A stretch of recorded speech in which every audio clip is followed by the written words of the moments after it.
Hi everyone, my name is David Howell, CIO here at McInerney Associates, and thanks for tuning in. You may have heard the term private exclusive listing. That refers to a property that's not marketed to the public through the multiple listing system, and instead offered by word of mouth or other limited marketing. A seller might find that an attractive option because they think they won't have to put up with the hassle of showing their home to lots of people, or because an agent has told them they have most of the buyers in a certain area or price range, or that they can provide privacy by quietly marketing the property. In a moment, we're going to talk a bit about just who has the buyers, but first, there are some basic disadvantages of a seller going the private exclusive route. The most important one is the lack of exposure to the full market. After all, doesn't it make sense that any commodity is more likely to sell and at a better price the more people that know about it?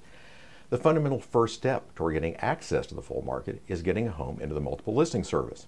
And that's not because realtors control it or want to limit access to the information. It's precisely the opposite.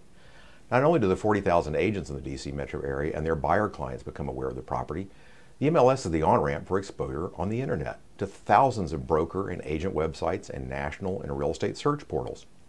More than 90% of today's buyers start their home search on the net, and that applies across all price ranges. So why wouldn't a seller want to be there? A quick comment about the multiple listing service.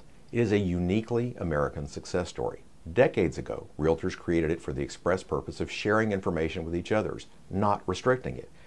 It's created a broad marketplace for the sale and leasing of homes, and most remarkably, established the rules of the road for real estate firms to cooperate with each other while still beating each other's brains out in the marketplace. The MLS accommodates every business model, from full service to limited service to discounters to tech startups. Most importantly, buyers and sellers alike have benefited from a marketplace that fosters the wide dissemination of information and the market-based transactions that flow from that. Can there be situations where a seller could logically choose to go the private exclusive route? Of course, but honestly, those situations are pretty few and far between. It should be a fully informed decision by the seller. And that takes me back to some thoughts about where buyers come from that every seller should know. No real estate firm and no agent have all the buyers, or even the majority of buyers. Any agent who tells a seller otherwise simply isn't being truthful. While private exclusives exist in all price ranges, they seem to be more prevalent in more expensive properties. So let's take a look at homes that have sold for $1 million or more in the last 6 months in the multiple listing system. There were 369 such homes that sold in the District of Columbia. Care to guess how many different companies and agents brought the buyers to the table? Maybe 10 companies and 40 agents? Nope. There were 58 different real estate firms representing every type of business model that had those 369 buyers. Even more remarkably, there were 258 different agents. 258 agents with 58 different firms had buyers that bought $1 million plus home in DC. And most of those buyers and agents never knew about the homes that were for sale via the private exclusive route. Those sellers simply missed out on those buyers. But I guess you could say they were spared the hassle of having to show their homes. By the way, this broad diversity of firms and agents selling homes isn't any different in Maryland or Virginia either.